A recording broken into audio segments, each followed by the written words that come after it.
So I would like to introduce our speakers without further ado. In order, we will have Lyle Shelton, Bernie Gaynor, Professor Peter Ridd, Dave Pello, and James McPherson bringing us home, bringing up the anchor.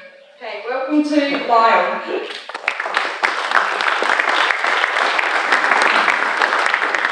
Thanks very much, Kate. It's great to be here in North Queensland. I know that Kate said no audience participation while we're speaking, but you are allowed to laugh at our jokes, okay? Just sort of put that out there. I disapprove of what you say, but I will defend to the death your right to say it. This is a famous quote from Evelyn Beatrice Hall, an English author. I think that's something that most Australians would have agreed and nodded their heads at, and probably north of the Tropic of Capricorn, people still nod their heads at that proposition, but not amongst the elite PC crowd who run Australia today. Not if your name is Israel Folau, Margaret Court, Julian Porteous, Bernie Gaynor, Peter Ridd, Dave Pello, James McPherson, or Lyle Shelton. Tolerable disagreement while defending your right to free speech seems to be a lost idea in modern Australia. First, you will be made a pariah in the media where you will be publicly shamed.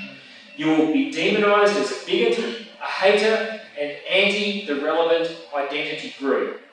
If you are Israel Folau, a rugby great, they will threaten your playing contract, they will take away your Land Rover.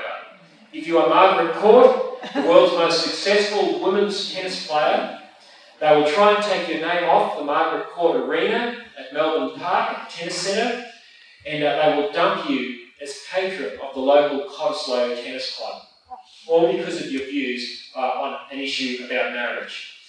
Then there is the compulsory conciliation at the Orwellian-named Australian Human Rights Commission.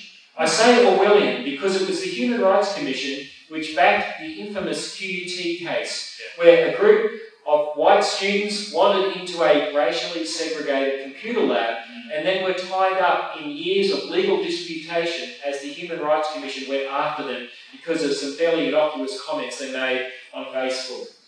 Whilst they eventually won their case, it was the process that was the punishment, that had the chilling effect on free speech, and that is what the system is designed to do. It's rigged to try and litigate you into silence, or at least take you down a process where it's just too hard to speak your mind. Fines, court, and possibly jail time looms for those who won't bow the knee. Take the Hobart Archbishop, Roman Catholic Archbishop Julian Porteous, who I'm sure many of you have heard about, who for the heinous crime of teaching Catholic teaching about marriage to Catholics was taken before the Tasmanian Anti-Discrimination Commission. The Commissioner, Robin Banks, said that Archbishop Porteous had a case to answer. Why? Because he distributed the Australian Catholic Bishops' Conference booklet on marriage entitled Don't Mess with Marriage. It was a gentle pastoral letter that I'm sure very few Australians would take issue with, outlining Catholic teaching on marriage.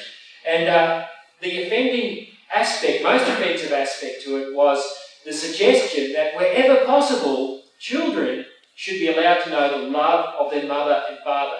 Imagine that. But no, that was seen to be bigotry.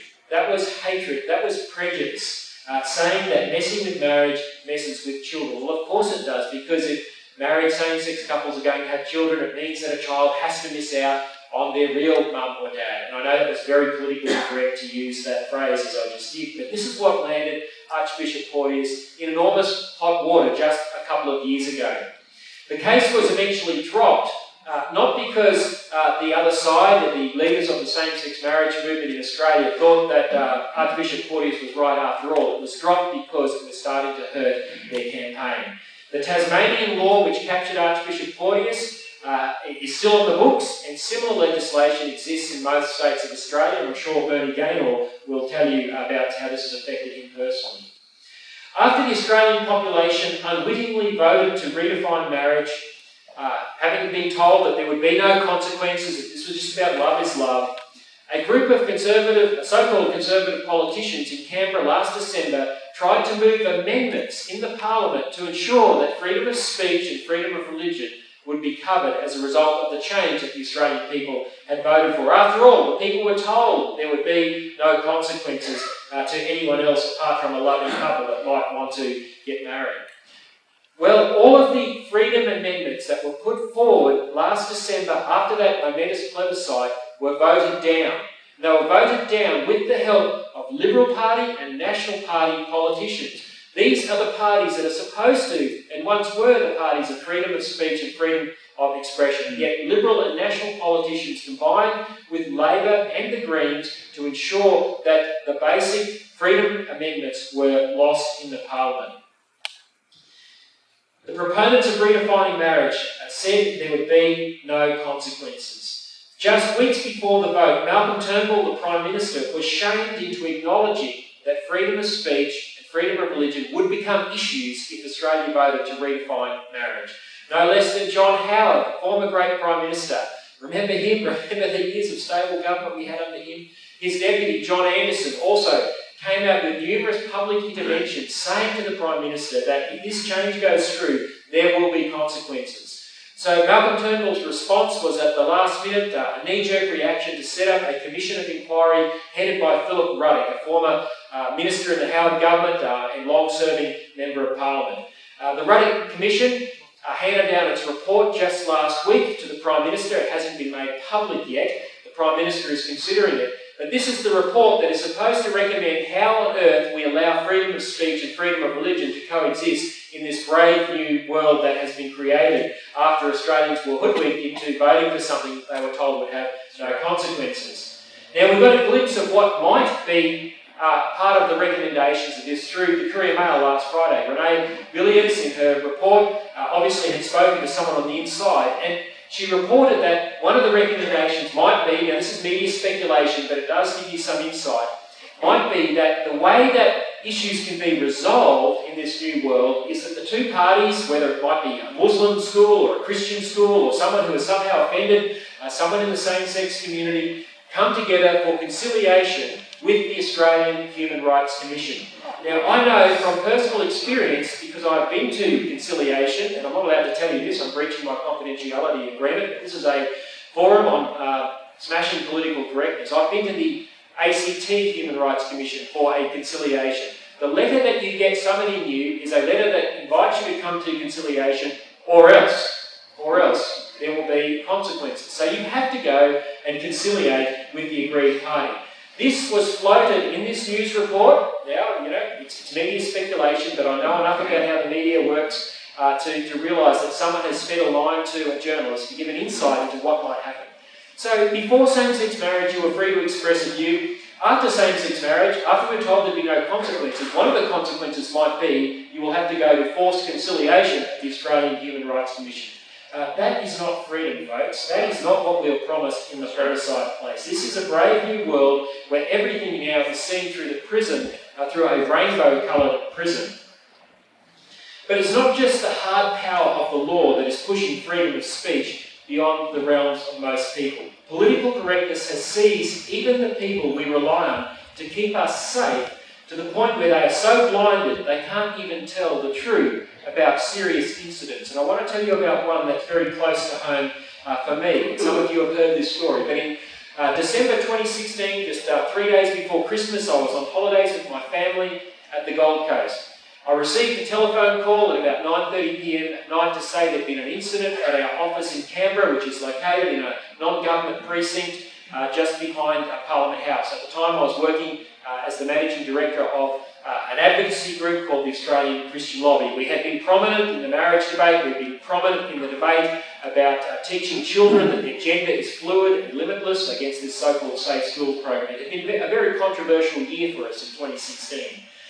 A man had hired a van from Thrifty at Canberra Airport. He loaded it with several 26-kilogram gas bottles, like the type that I have at my barbecue at home. In fact, I'm still traumatised every time I light the barbecue.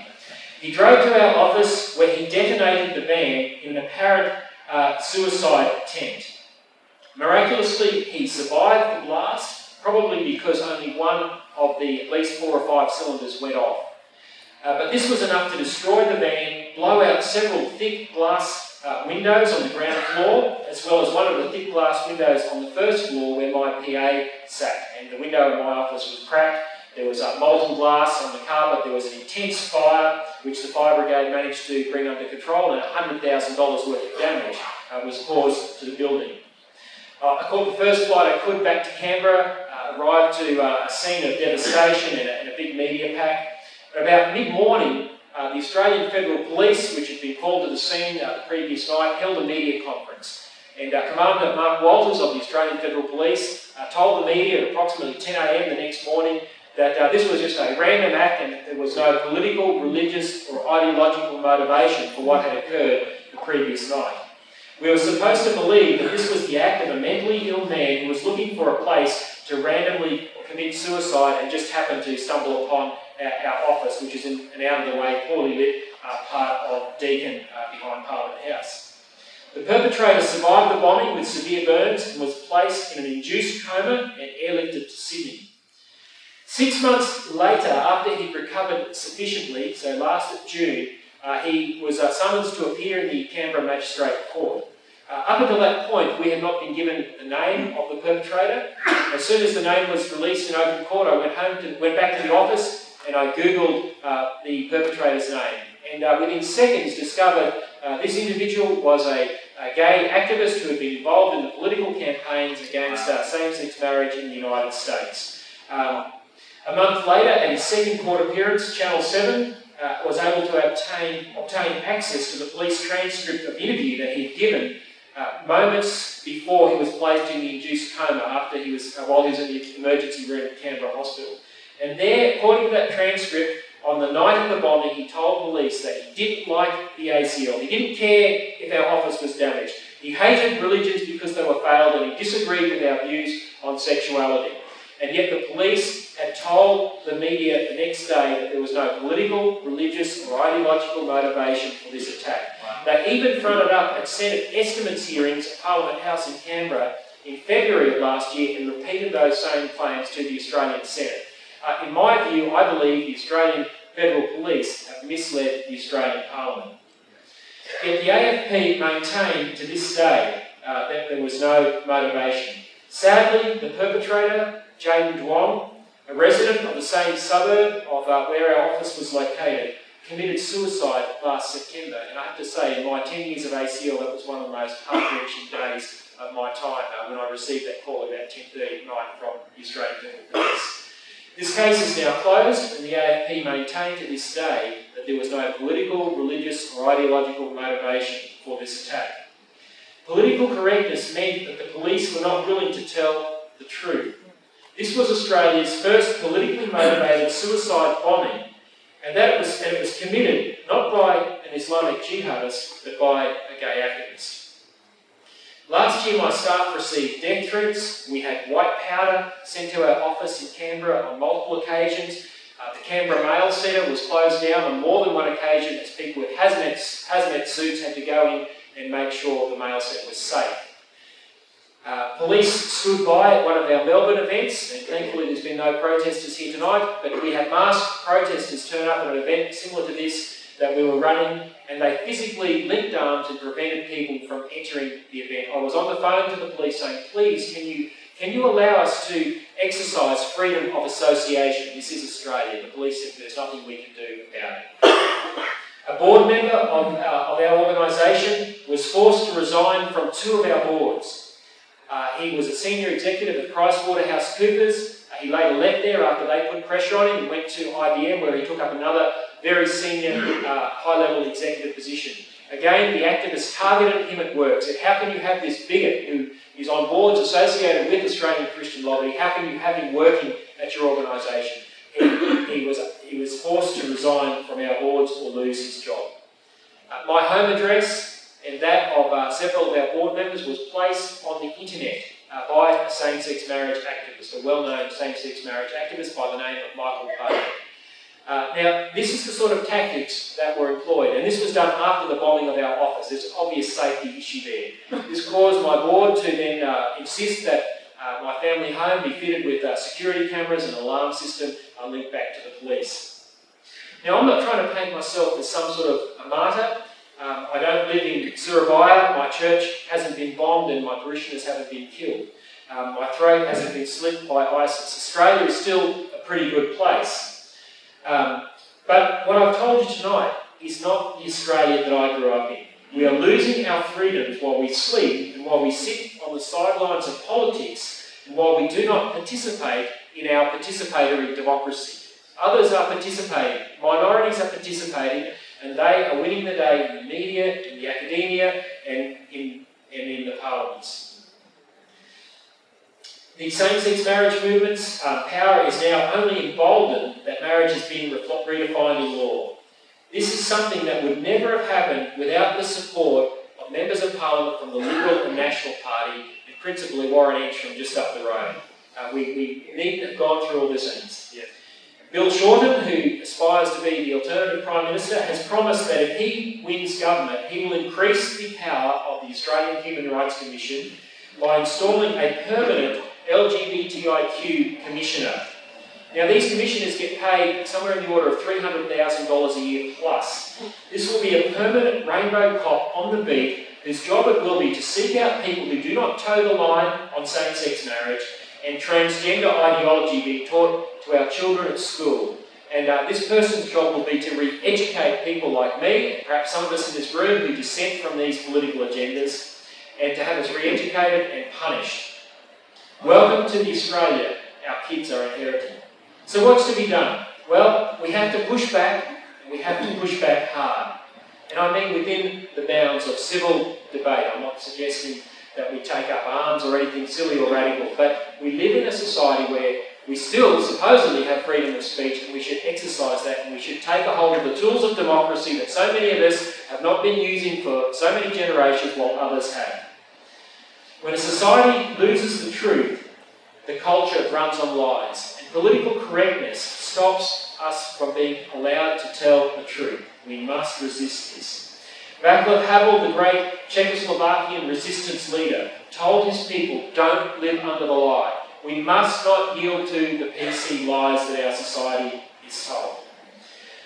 Now, Os Guinness is a name that may not be familiar to many of us in this room. He's one of my heroes. I've read 3 of his books. He's a Christian philosopher and apologist in the US.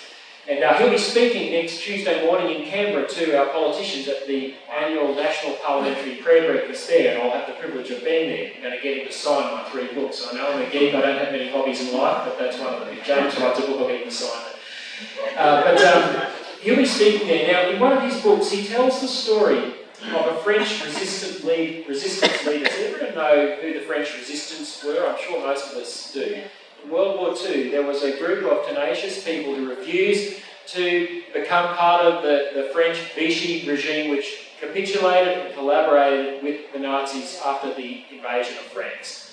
And these people were heroes. And one of these leaders was asked to explain why his men had been so heroic in resisting the Nazis all those years while they controlled France during World War II. Now, this resistant leader thought for a while, and then he answered, we weren't heroic. We were simply maladjusted enough to know that something was seriously wrong. I hope my fellow speakers tonight don't mind the suggestion, and I include myself, that perhaps we are a band of maladjusted brothers who simply know that something is seriously wrong with the country that we love, and that we're crazy enough to do something about it. The answer to stifling PC and the freedom of our country in the future is for all of us to join the resistance. And thank you.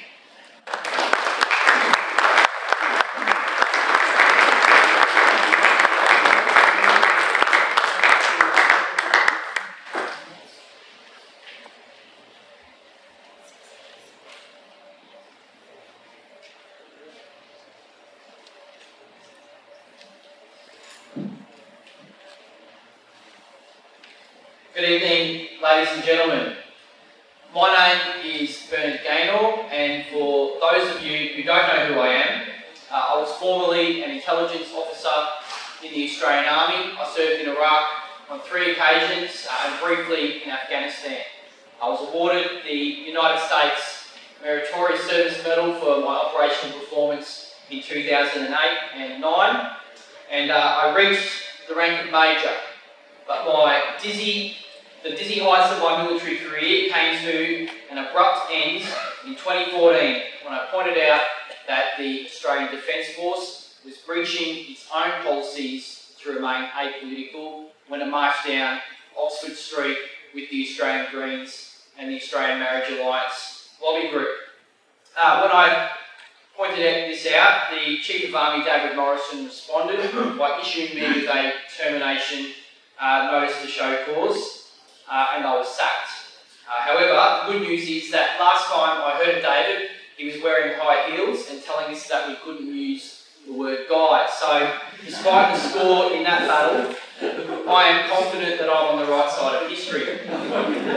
I'm also a family man. My wife and I have collected 8 children over the last 15 odd years of our marriage, 7 boys and 1 little princess in the middle. And given this forum is about free speech, I can tell you that children know all about it.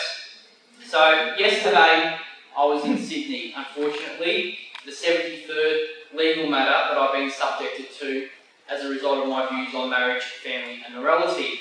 I did not really enjoy yesterday, I can tell you. But when I got home, my young son Michael, who was about 3, and I think every father in the country knows what this is like, came running out with a big smile on his face. Daddy, Daddy, he grabbed hold of me and wanted to help me bring everything in.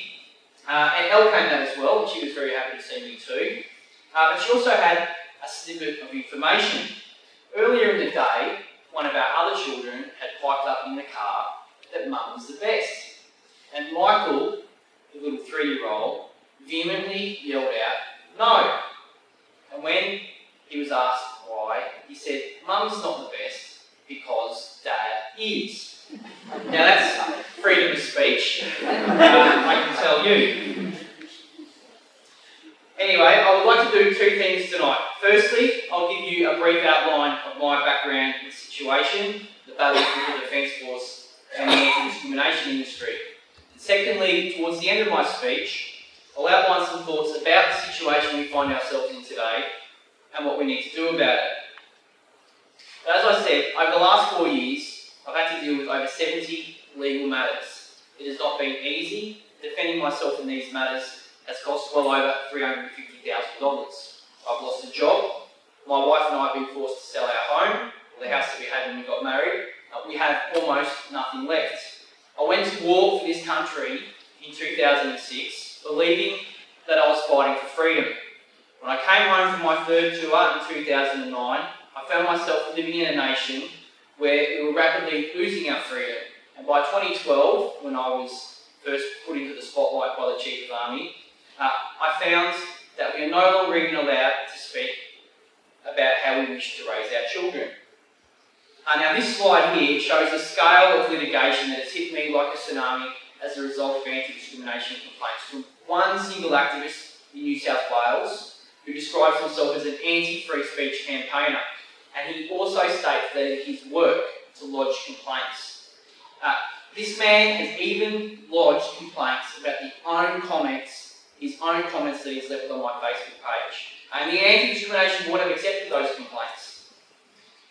He obtained my address from the electoral roll and contacted Islamic organisations with my address, which forced us to move our house. And interestingly, after what Lowell spoke about, I complained to the New South Wales Police about this, and I was informed that in the context of our relationship, his email to the Islamic organisations constituted free speech. And even more interestingly, I was told this by a New South Wales police officer who is actually a gay and lesbian liaison officer. So you have a special rainbow force that investigates complaints against rainbow activists and defends them. If you just move to the next slide, I'll give you an example of some of the things that he's complained about. This next image is not a very savoury image. It shows a naked homosexual man standing in front of a mother and father and a small child in a pram at the Toronto Gay Pride Parade, I think in 2012 or 2013. Now, I wrote an article stating that this kind of behaviour was perverted. The homosexual activist put a complaint in stating that I had vilified by homosexuals. The Anti-Discrimination Board of New South Wales agreed with him. Consequently, it would appear that it would be against the law to say that this kind of behaviour is perverted. Now, fortunately, we have not actually had a hearing on the merits of the cases because I fought them very hard on other issues such as jurisdiction. But I just want to outline a little bit about the gravy train that the anti-discrimination industry is for people who want to destroy freedom of speech and destroy people who believe in Western civilisation. It is free to lodge complaints. There is no penalty for false or vexatious complaints. The President can dismiss vexatious complaints, but all the evidence I presented, such as the activist was seeking to obtain my assets to avoid his own bankruptcy problems and was deliberately causing me complaints to harass me and force me to settle. The President of the Anti-Discrimination Board has refused to investigate those emails, nor has he actually referred those emails to the tribunal. The complaints are heard in a no-cost jurisdiction, meaning that there is no danger to the activists. They will not suffer financially from a cost order if the complaints are thrown out, but the defendant must bear the cost of their legal defence. The complaints are initially assessed by an organisation that is on the record campaigning for homosexual marriage. It's pledged its allegiance to Wear a Purple organisation, and it marches in the Mardi Gras. And this is the taxpayer-funded New South Wales Anti-Discrimination Board. The complaints are heard by a magistrate, and in my case, the magistrate has publicly assisted to fundraise for LGBT legal firms, while she was actually hearing matters in which those legal firms were representing parties, which is a breach of the Code of Conduct, but nothing has been done about that. And if the complaints are substantiated, and at this point, like a single complaint against me has been, the activist can be awarded compensation of up to $100,000 per complaint. So at one point last year, I was facing potential fines of $1.7 million. Plus, the defendant can be ordered to apologise for their views. And if they don't, and I certainly will never apologise for my beliefs, they face the prospect of contempt of court and jail. Now, Victorian grandmother, Tess Corbett, a pensioner, she decided not to fight. She decided to ignore the New South Wales system and stay in Victoria. Until my High Court case came along, she was facing contempt charges and potential jail in New South Wales for her views on marriage and family. The entire system is designed to punish the defendants, even if they succeed defending themselves. And I have one. A few weeks ago, the High Court ruled unanimously that the anti-discrimination industry's attempt to go after me in Queensland with their laws in New South Wales violated our nation's constitution.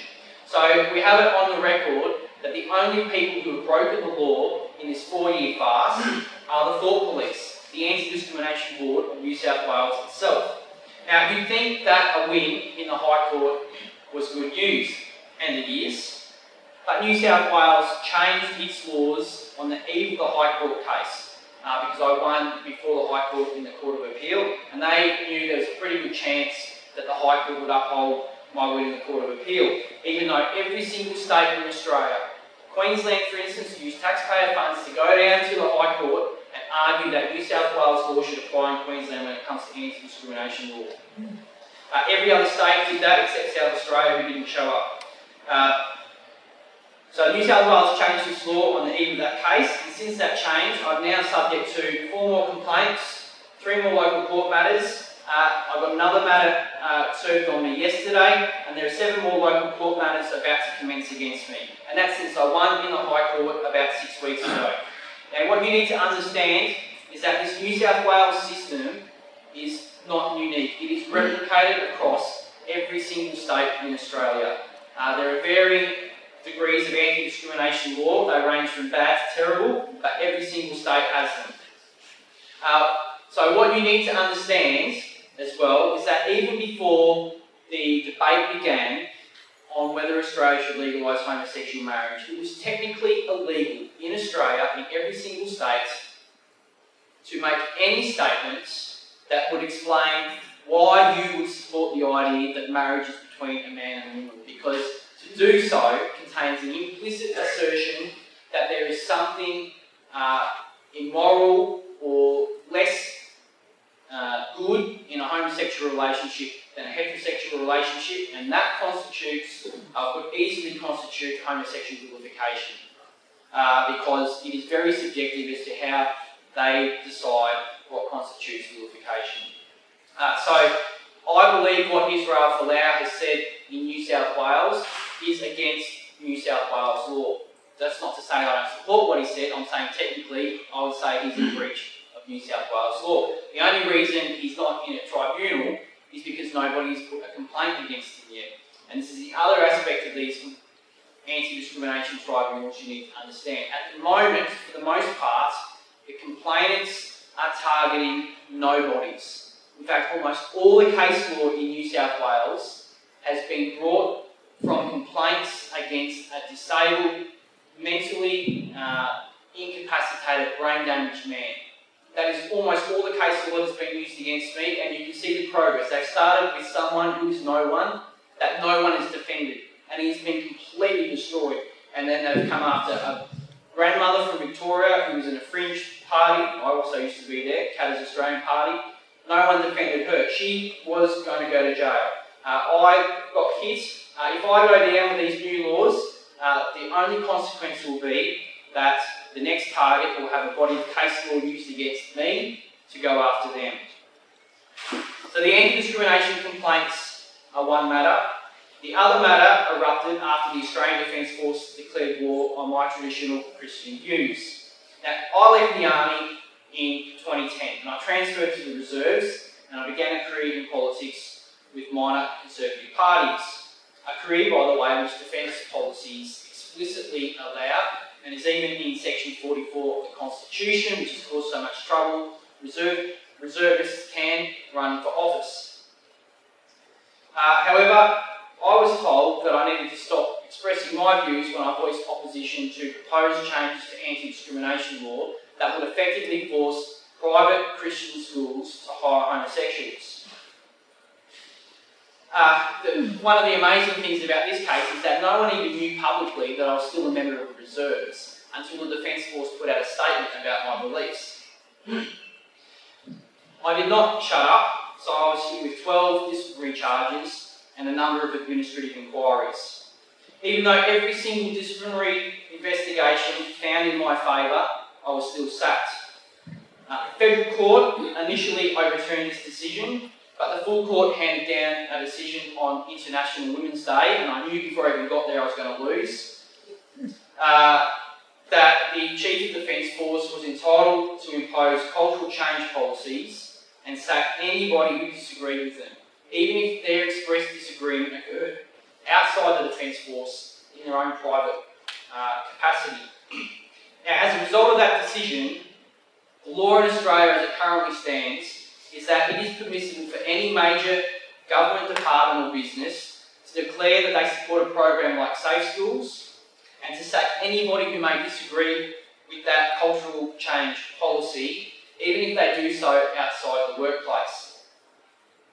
By the way, as I've often written about, as a result of these cultural change programs in Defence, Defence has issued reports declaring that the number of Anglo-Australian males in the military is undesirable. It spent more than $1 million on sex change operations, more than $4 million on academic research in the past 6 years. It now awards the Australian Defence Medal to females in half the time that it takes male recruits in those same jobs to receive the award.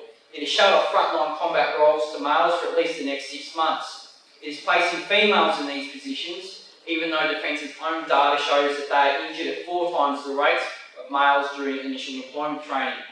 Defence is also advertising on its web spaces for devout Muslims and has put in a support of the radical Islamic group Hizb ut-Tahrir to the Religious Advisory Committee to the services, and his job, the reason he was placed there, was to increase Islamic recruitment into our military. So we ran a campaign that forced him to resign about halfway through last year. The Australian Defence Force, and in particular the Australian Army, which is an organisation that I love and that has served this nation so well, is headed for disaster. Now that's a bit about my story, but I'd like to leave you with 3 key points. Firstly, and I think this is important to understand, we don't understand what we are campaigning for when we talk about freedom of speech. Now, while working with the phrase, I disagree with you, that I'll die for your right to say it, and I understand where I was coming from with that. It sounds nice, but I want to make this point. The truth about that phrase is that it's complete rubbish. That phrase has been used by the left to ensure that they can say whatever they want, regardless of the truth, over the last 2 generations. Now they've got where they want, they are happy to shut down the idea behind it. But what we need to understand is this, and whether this phrase actually works or not. We need to understand what we're campaigning for. Put your hand up in this room if you would die for somebody's right to argue that you should be able to enslave another person on the basis of the colour of their skin. Who would be prepared to die so someone's got the freedom to do that? You would? We've got one person here. Well, I'm going to say I wouldn't. I would not put myself in the firing line so somebody could argue for slavery. Or for a number of other things. There are countless things that I would not die so somebody else could advocate for. What we need to understand when it comes to freedom of speech and freedom of speech laws is that we are really arguing for the freedom to speak the truth. That's what it comes down to. We would not allow a teacher to teach 2 + 2 is 5. And our laws when it comes to regulating speech need to ensure that truth is protected. That is paramount. Now, because we don't really articulate this very well, we have found ourselves in a terrible situation where our laws that regulate speech, and we do need laws that regulate speech, not only deny us the opportunity to protect truth, but they allow the promotion of error and vice. And I'll give you a very graphic example. It would be perfectly legal for anybody in Australia to start a political party tomorrow that advocated for the legalisation of paedophilia. That political party would be able to hold meetings, would be allowed to advertise its policies, provided, of course, they met certain guidelines in relation to the television ratings, etc. But essentially, they'll be able to meet, campaign for their ideas. Okay? On the other hand, and this is where we have a thing today to talk about the causes behind some of the problems we've seen in our institutions, like the Catholic Church, an organisation that I'm part of and that I love. Because here are 2 facts. The Royal Commission into Institutionalised Sexual Abuse found that the vast majority of abuse by Catholic clergy was perpetrated by male clergy against older boys and teenage boys. And it's also very well known over the past 40 years that church teaching banning homosexual clergy has been completely ignored, and that there is a very large number of homosexual clergy within the church. They are 2 facts. It is entirely illegal in this nation today to question whether one of those facts is related to the other one.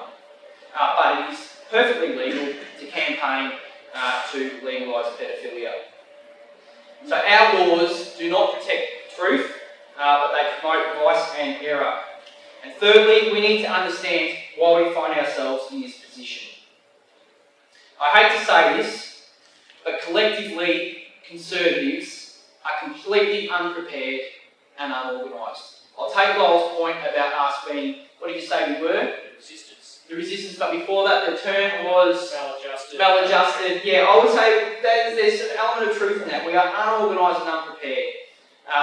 Furthermore, we don't have the stomach for the fight. Too many of us, individually or collectively or as institutions on the Conservative side of politics, won't fight. And as a result, we fight like losers and we lose our fights. And I'm going to say that the marriage campaign highlighted this for me very well. And I don't mean this to criticise any of those involved in the campaign. I think they did about as good a job as they had in that 10-week period. But the problem is this, we all knew that campaign was coming. It had been coming for years. But when that 10-week campaign kicked off, certainly from what I saw in Brisbane and talking to other people around the nation, the grassroots organisation was just not there. People had to take the initiative themselves to try and do something because there was no preparation. And so the point I'm making there is that that campaign is never going to win. Not because it was a hopeless campaign, but because we were not prepared to fight it and win it. In relation to my own legal cases, I've made it to the High Court. I've won in the High Court. But I did it with almost zero institutional support. None of the major conservative organisations were prepared to assist in that fight at all. I can only speculate as to why, but I believe it is because I'm considered simply too extreme. Someone that can go down in a flame because they're not worth defending. But if I do go down in cases coming up, and that may still happen just because I won the first round in the High Court, the only consequence will be that whatever ruling is made against me, as I said earlier, will be used against a bigger, more important target. This is what I mean by our lack of stomach collectively for the fight. That must change. We need to be in the trenches defending our positions. And unfortunately, too often, we are just prepared to concede ground in order to avoid offence. We will never win with that attitude. So we need to start fighting. That means all of us need to start stepping up to the plate. Not all of us are going to be at the front leading the charge in a certain battle, but all of us can join a political party. It is very important. When I was with the ALA in 2016, I travelled this state and I spoke to rooms full of 60 to 70-year-old people who've never been involved in politics. That is a serious problem. All of us can donate time and money to a cause. We can get involved in the fight. And I can tell you that the only reason I got to the High Court was because of the many thousands of Australians who supported me individually. And to those in this audience who did that, I thank you from the bottom of my heart. And for those of you who are coming along for the first time to get involved, I urge you to fight because your children and your grandchildren are going to depend on the action you take from here on in. Thank you.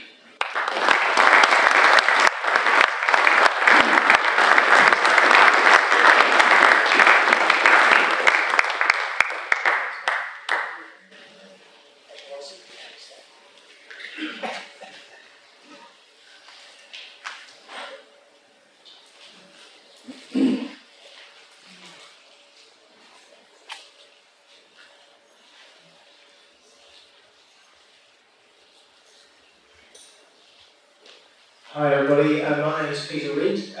My story is actually nowhere near as dramatic as the previous two speakers. I used to be a physicist here at James Cook University, Professor of Physics, and a couple of weeks ago I was fired.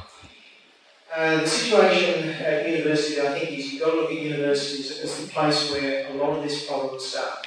It probably started about 50 years ago and has just crept and crept and got worse and worse over many, many years. But certainly, universities are not places where free speech is tolerated.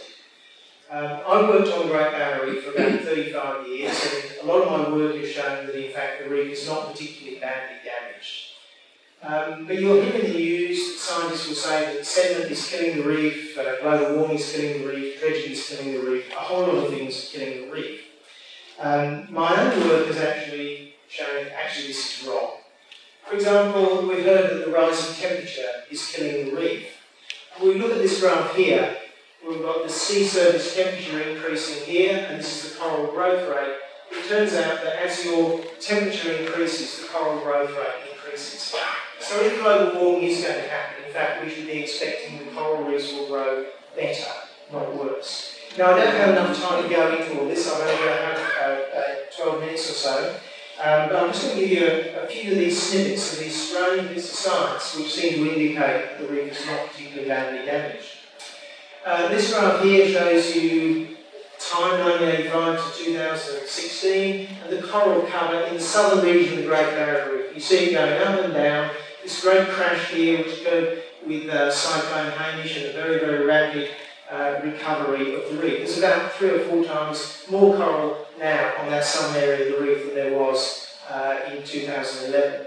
And this one here that you may have difficulty seeing, but this is the coral cover for the whole reef. You see it drops down to a very low level, it comes up, and that little drop there at the end was that great big coral bleaching event that occurred in 2016, which apparently was almost the end of the world, right? It wasn't actually a huge thing, and in the next few years we're going to see that almost certainly come up. We then had this one here, where we had some scientists claiming that from 1900 to about the year 2000, the coral growth rate went along, in fact increased a bit, and then suddenly crashed. And myself and a group of other scientists actually reanalysed this data. We fixed up all the errors that they'd made, and in fact, there is no crash in the coral growth rate. So we were able to show that a lot of this science was just plain wrong. And there's some great pictorial evidence. This is a reef near Bowen in 1883. We know roughly where it is within a couple of kilometres because we can see the islands in the background. And supposedly, according to some scientists, this is what it is today. Absolutely no coral at all. And this one always struck me as being a bit of a strange thing. So I sent my guys down to check the area out. And in the area, in fact, you find fantastic coral. Alright, so yet another example of where the scientists were just plain straightforward getting it wrong. Alright, now it turns out that in fact it's not just the Great Barrier Reef where the scientists are getting it wrong, and this is a horrible thing I have to say here. It turns out across almost all science, about 50% of scientific results, when they're tested, actually turn out to be wrong. Now that is a horrific. This is in the biomedical area, it's in physics where I come from. This guy here, who's a bit of a hero of mine, John Ioannidis, he reckons that about 85% of the science resources are wasted because we're chasing false and exaggerated findings in the literature. We've also, this thing's actually got a name, it's called the replication crisis. So this business where 50% of the results seem to be wrong is actually being taken quite seriously by some of the scientific establishment. This dude from the Lancet, the editor of the Lancet magazine, one of the most prestigious journals in fact, said the case against science is straightforward.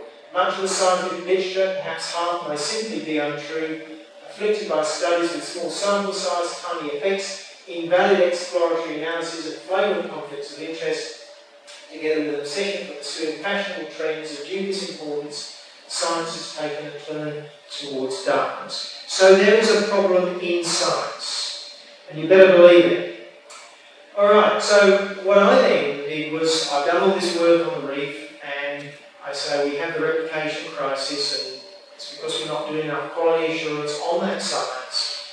And I made a statement that, in fact, I thought that we could not rely on results coming out of the major scientific institutions in North Queensland, such as the Australian Institute of Marine Science and the ARC Centre of Excellence. And not just them, in fact, most scientific institutions, unfortunately, in the light of the replication crisis, we can't trust their work. That isn't to say it's wrong, it just means that we don't know that it's right, and that's an important distinction. Alright, so when I said that, I was hit with some misconduct allegations. When I was offered a bit of help from the Institute of Public Affairs, they then trawled through all my emails, probably to see if they could find pornography and various other things they did. But they did find some other things which they objected to, like me emailing some of the stuff to my wife, to various other things, and also that I didn't keep it quiet. So I questioned the reliability of science institutions, and coming back to this political correctness thing, it's all about controlling what you can say, right? So I wasn't able to question the reliability of scientific institutions. They then told me I had to keep all the allegations against me secret. I wasn't allowed to tell anybody. I ignored that. So they then hit me with all allegations because I hadn't kept it secret. And altogether I've got between 35 and 40 serious misconduct allegations against me. I don't have enough time to go into all of those, but one particular one which really amuses me, and it's probably relevant to here, is that I sent an email to an old friend, an ex-PhD student. I've had a lot of PhD students go through under me, and I sent it with the email subject line, "For your amusement." The email didn't actually contain anything, we were just talking about technical stuff, and I attached a newspaper article about my case, but with the line, "For your amusement." Well, that was serious misconduct because I had vilified, parodied, or satirised the disciplinary process. So you can see, it's controlling what you say. It's controlling what you say. And they claim that I failed to disclose a supposed conflict of interest with the Institute of Public Affairs. Now, the Institute of Public Affairs, they say my bacon, alright?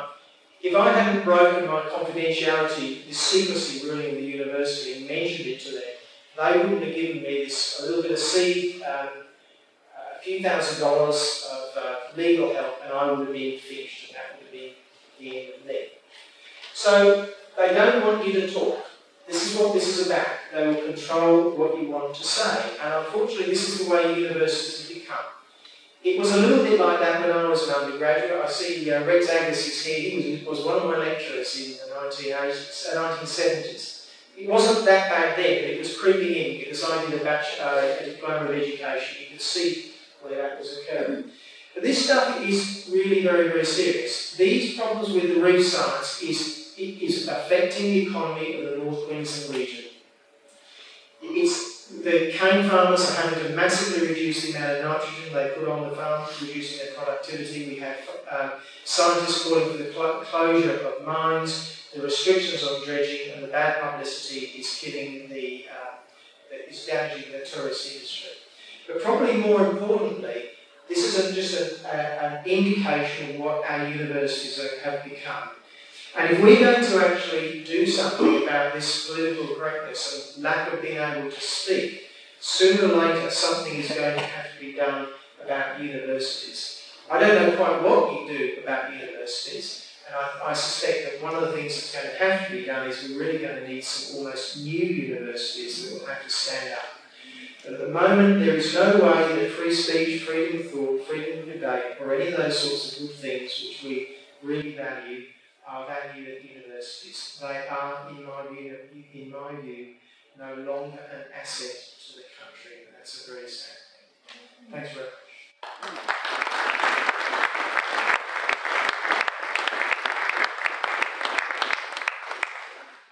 G'day.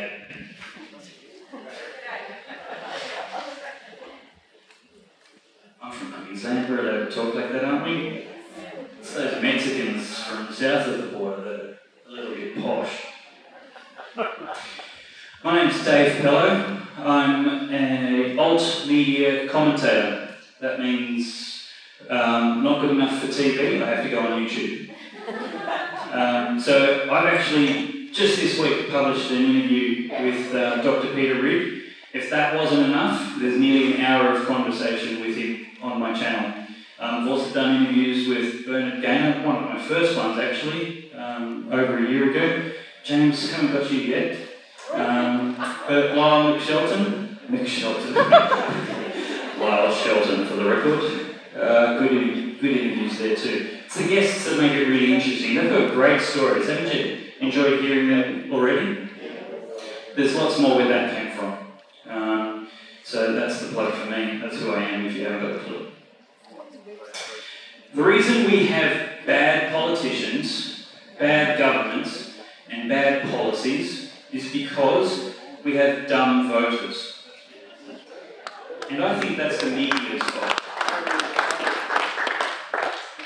The mainstream media is almost entirely governed by political correctness.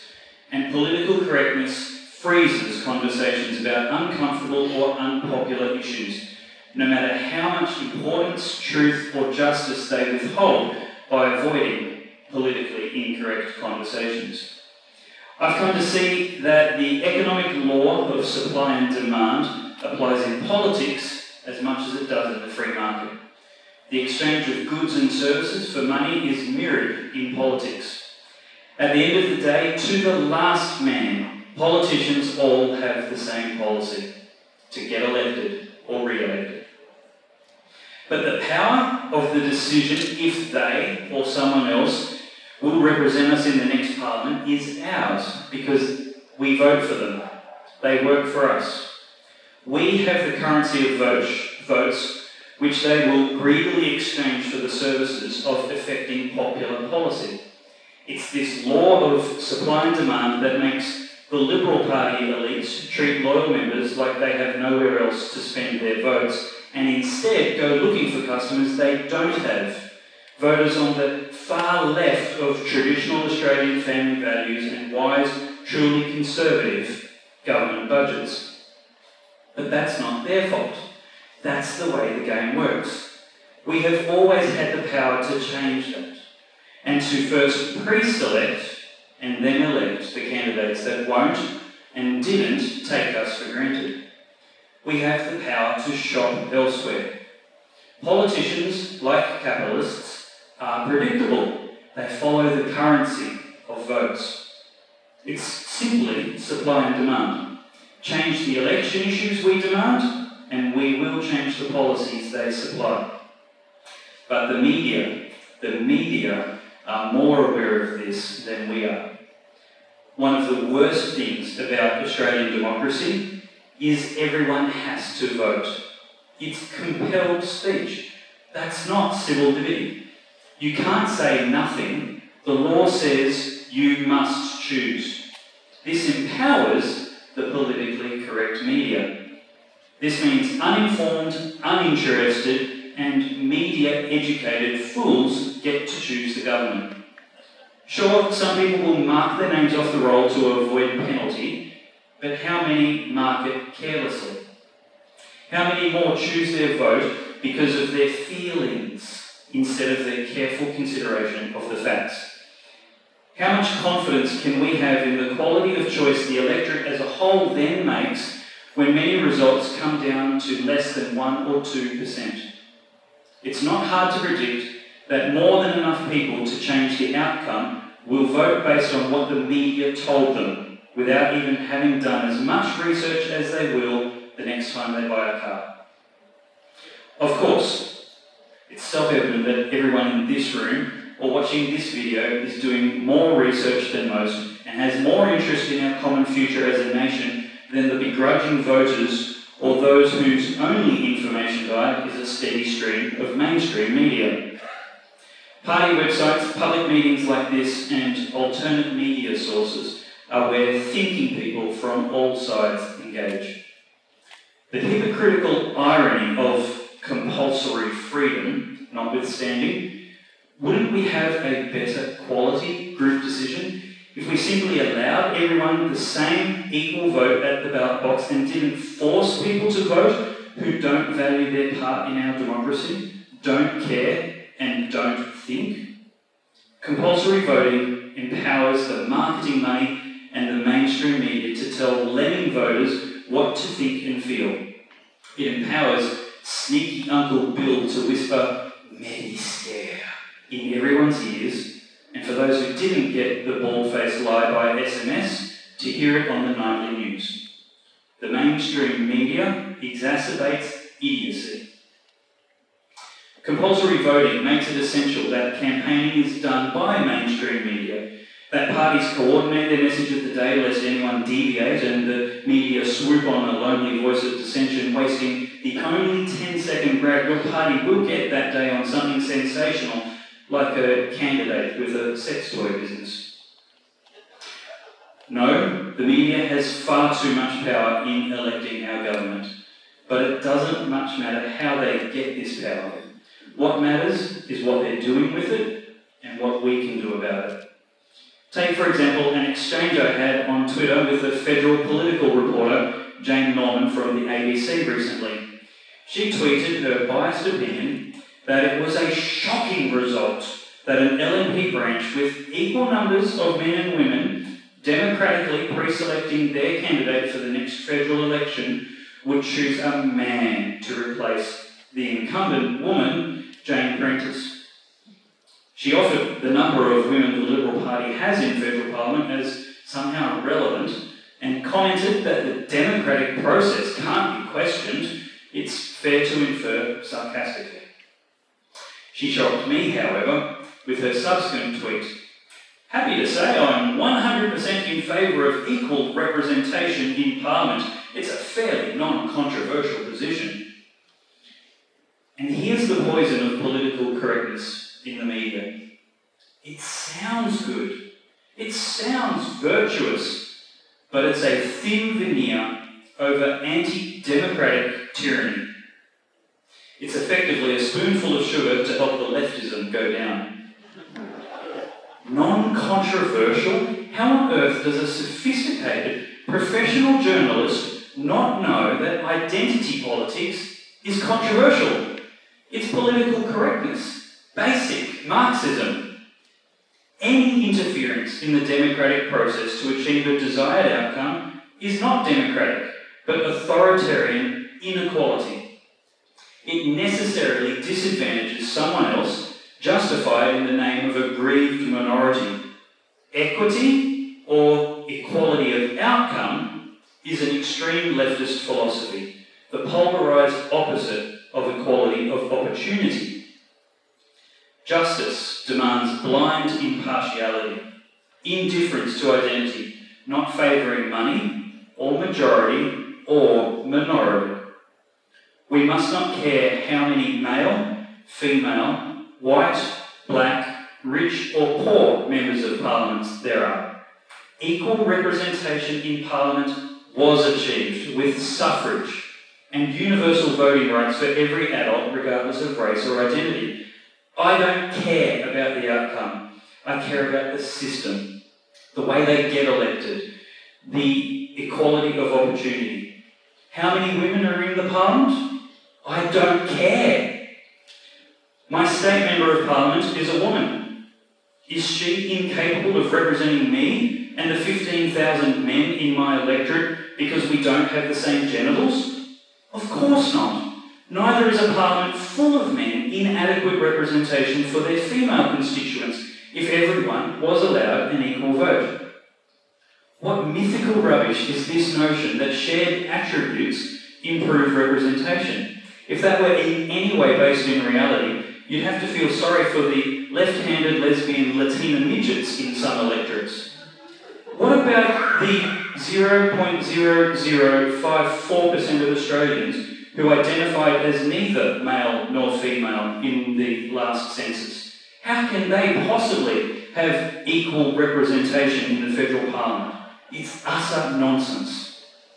This political correctness nonsense is so prolific in the mainstream media that a journalist can be taken seriously while actually believing the identity politics of gender representation is entirely non-controversial, and she can be proud of being 100% in support of it. Political correctness is camouflage for latent bias. People are being told what to think by people who think dangerously similarly to the groupthink which made the grievance politics of the last century so lethal. Without counting the wars, nearly 250 million people were killed by their socialist governments in the 1900s. Those nations ushered in governments who promised them equality of outcome, and equality they got in gulags and graves.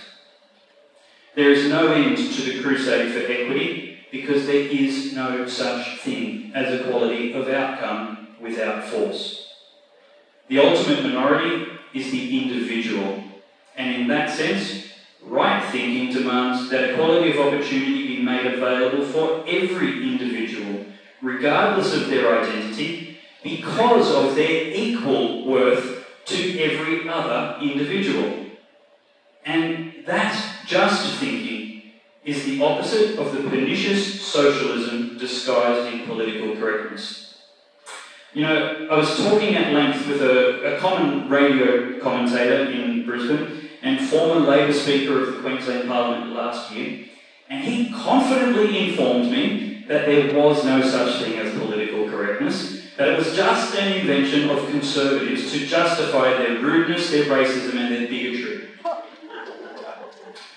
But the opposite is in fact true. It's an invention of socialism, communism to be precise. Professor Emeritus of International Relations at Boston University, Dr. Angelo Covilla, wrote in 2016 that the notion of political correctness came into use among communists in the 1930s as a semi-humorous reminder that the party's interest is to be treated as a reality that ranks above reality itself. It wouldn't matter if the propaganda was factually correct, as long as it was politically correct. Straying from the party's official position in Stalin's empire was dangerous for one's health. It didn't matter if it was true, as long as it advanced the party's political ideas. Socialists rationalise this lie to themselves, if not to the public, by their firm belief that it's for our good. They have a sacred vision of how society should be, and it is not that way. And so they will provide the remedy by telling us what we need to believe to support their agenda until they achieve cultural dominance, power over the people. The uprising of the worker against the greedy capitalist, so designed by Marx, Lenin and Stalin, was never going to work in America and the West because the workers were actually quite well off, thank you. Capitalism, it turns out, makes everyone richer, healthier and happier on average. So they needed a different victim class, minorities. And instead of violent revolution, the weapon would be political correctness, perpetuated by the intellectuals lodged securely in universities, bureaucracies, and mainstream media, including Hollywood. Political correctness is fundamentally political in nature and built on resentment. The famous socialist strategist from whom Obama learned so much, Saul Alinsky, wrote, "The social justice people are always on the side of compassion and victims' rights. So objecting to anything they do makes you instantly a perpetrator. There's no place you can stand without being vilified, and that's why it keeps creeping forward. There's no compassion at all. There is resentment, fundamentally." Political correctness is cultural Marxism. Not the obvious economic socialism, but the kind which says individuals matter less than groups, that the state is best qualified to decide what is moral, and individuals' civil liberties, such as equality of opportunity, are necessary sacrifices on the altar of cultural collectivism, the greater good. Political correctness is how the media class signal their virtue and gather power and influence at the cost of impartiality and objective truth. What, then, is the solution? Believe it or not, it's diversity. Diversity of ideas. Diversity of information will smash the homogenised narratives of political correctness perpetuated by the mainstream media, who deem rank Marxism as fairly non-controversial and bristle with indignation when they're called out for their obvious bias. Freedom of speech to criticise bad ideas must be defended, and not only defended, but supported. The mainstream media has both the taxpayer and big corporate advertisers to fund their campaigns to influence lemming voters. So the lonely voices daring to swim against the current of political correctness, such as Dr. Peter Reid and Bernard Gaynor, must not be left to fight alone. They need your moral, social media and financial support. We must revolutionise the culture which has been revolutionised by Marxism's political correctness. I don't mean defend rudeness and racism because they're politically incorrect. That achieves nothing. I mean have the courage to have honest conversations at the workplace, in social media, with the people that are seeking our election, our votes. It's only by doing so together that we can change what's popular. We can change the election issues, and maybe even the media narratives, if we demand our candidates represent us at the very real risk of us taking our business elsewhere if they don't. We must then support them publicly when they have the courage to fly in the face of political correctness. Defunding the ABC and SBS and returning them to the purpose of only providing services not provided by the free market would be the most effective way of disarming their political power over lemming voters, and we can demand of candidates that the ABC/SBS behemoth becomes an election issue. We must also starve the mainstream media of their currency, ratings. Instead, give oxygen and support to the growing alternate media industry in Australia, a product of a truly free market. Subscribe or support my colleagues if they provide the quality and the content that helps you be better informed. They stick their heads above the parapets and lead conversations, declaring their bias and inviting debate, offering their qualified opinions. People like Mark Latham, Luke Isaac, Avi Yamini and James Fox Higgins will consistently make alternative media which you can share with your friends who might otherwise follow mainstream media off the electoral cliff. maybe, just maybe, we can build a viable stable of alternatives to the mainstream media and even claw back that 1 or 2% of votes that will change the outcome in 1 or 2 electorates that will change the outcome of government. And for the sake of our future and liberty, and Australia, young and free, will advance. Thank you.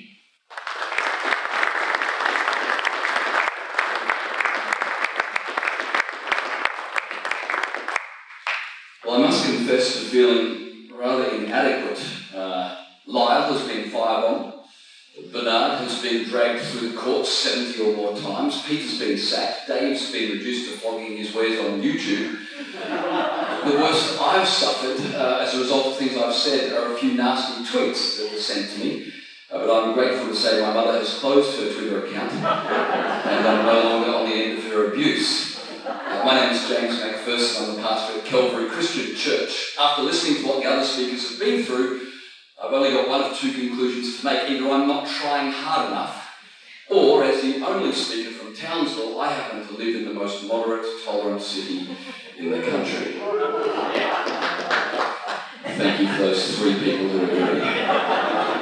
When Catholic Archbishop of Hobart Julian Porteous wrote a booklet entitled Don't Mess with Marriage, it never occurred to him that the Tasmanian Anti-Discrimination Commissioner was about to mess with him. The Catholic bishop was merely doing what Catholic bishops do.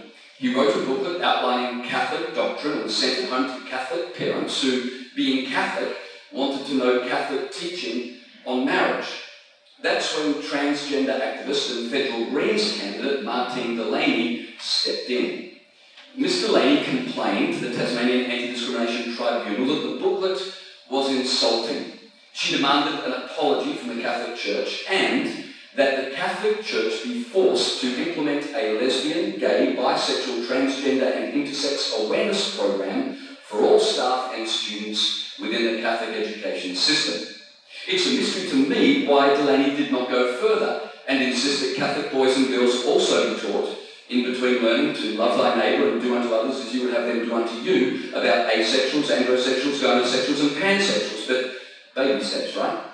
In Tasmania, it's illegal to engage in conduct that insults, offends or humiliates someone on the basis of their sexual orientation if it's reasonable to anticipate that someone might be insulted. So you have to anticipate the feelings of complete strangers before you say anything. And failing to correctly anticipate how your words might make someone you've never met feel can put you in breach of the law. And this is what happened to Bishop Porteous.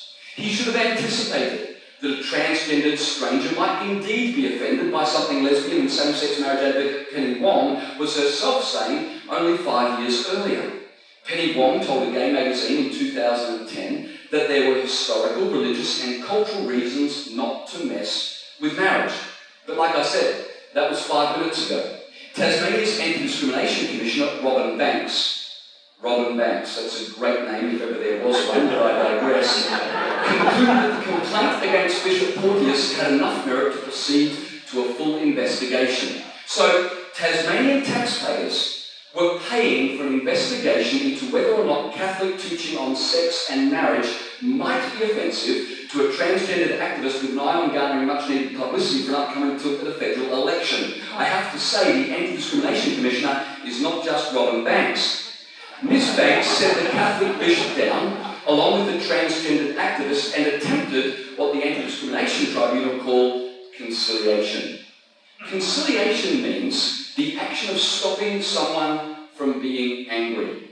If Catholic doctrine makes you angry, fear not. The Tasmanian government will send in Robin Banks to facilitate conciliation because the state is now responsible to help you manage your feelings.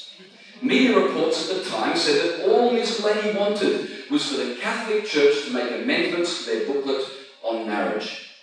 Bishop Porteous must have felt so stupid. How much time and trouble could he have saved himself if he'd simply allowed the LGBTIQ activists to edit Catholic doctrine before he preached it? And while he was at it, he could have had Ms Delaney run her eye over the doctrine of the virgin birth, the crucifixion, the resurrection, and the return of Christ, just to make sure they were all lesbian, gay, bisexual, transgender, and intersex compliant. When the Catholic Church refused to change their 2,000-year-old doctrine on the say-so of Ms. Delaney, and when Ms. Delaney refused to accept the bishop's statement of regret for causing offence, the Anti-Discrimination Tribunal decided the matter would go to a full hearing. A tribunal hearing would have discovered that Catholic bishops and transgendered activists disagree on existential questions such as the definition and purpose of marriage. Thank God for tribunals, because who could have guessed that? The tribunal would have adjudicated on the feelings of Ms. Delaney. Did she feel humiliated? That's right. Government bureaucrats would have investigated the emotions of the complainant. And then they would have judged the intent of Bishop Porteous' heart when he wrote the booklet. It's not just what the words that he wrote, but what was he thinking when he wrote it? Was it his intent to offend? Presumably, the outcome would be better for the bishop if he could prove that he was not thinking malicious thoughts when he penned his booklet. The outrageous thing is that an unelected, unrepresentative public servant now has the power to probe the thoughts of a free man to determine whether or not a crime has been committed. Miss Delaney eventually decided to drop her complaint, but only after Bishop Julian Porteous had spent thousands of dollars on a lawyer and wasted a year of his life agonising over whether or not he would be criminalised for expressing his sincerely held religious beliefs. Commissioner Robin Banks didn't need to punish Bishop Porteous. The process was the punishment. The fact is that Miss Delaney could drop her case against a Catholic bishop because she didn't need a judgment in her favour in order to win. She merely needed to make an example of one minister. And 1,000 ministers across the country not wanting the expense or the stress of being dragged before the courts could be pretty much counted on to censor themselves from that moment on. Whilst the case against Julian Porteous was dropped, the law in Tasmania remains. I was with pastors in Hobart last weekend, and they are all well aware that if they say the wrong thing, there is nothing stopping some overly sensitive activist from claiming to have been offended and then hauling them before Robin Banks' successor. Think about that for just a moment. If you say the wrong thing in Tasmania, and by the wrong thing I mean the suddenly unfashionable thing, there's a government bureaucrat who can punish you. Here I was thinking, we live in pretty much a free country, as long as you don't yell fire in a theatre or threaten violence against someone, you can pretty much say what you think. So you can imagine my surprise to learn that it is a free country, but only to the extent that Robin Banks and her colleagues say so. Israel Folau used to be known for his exploits on the rugby field, but one fateful day earlier this year, when asked a question on social media about God's plan for homosexuals, he naively, stupidly, decided to give his honest opinion. Folau, rather indelicately to be sure, replied that gays would go to hell unless they repented and turned to Jesus. Well, all hell did break loose against Israel Folau. Suddenly, a footballer's opinion about what happens in the afterlife created more outrage than the fact that Australia hasn't won a Rugby World Cup in almost 20 years. Australian rugby boss Raylene Castle said that Folau's religious belief about eternal judgment had been, and I quote, the singularly most difficult thing she ever had to deal with. No matter that we haven't won a World Cup since 1999, don't worry that rugby, unlike AFL and League, is not on free-to-air television. Forget the fact that New Zealand Rugby has asked the ARU to reduce the number of Australian teams in Super Rugby because they're worried about the poor standard of our players. The greatest challenge to rugby union in this country is a fullback's musings on eternal damnation. The ARU boss told the Australian newspaper, I really wish I could sit here and say that by sanctioning him, we'll fix it. But it really is not that simple because of the freedom of speech element. Ah, yes, that pesky freedom of speech element. You know, where people's speech can't be controlled by their betters.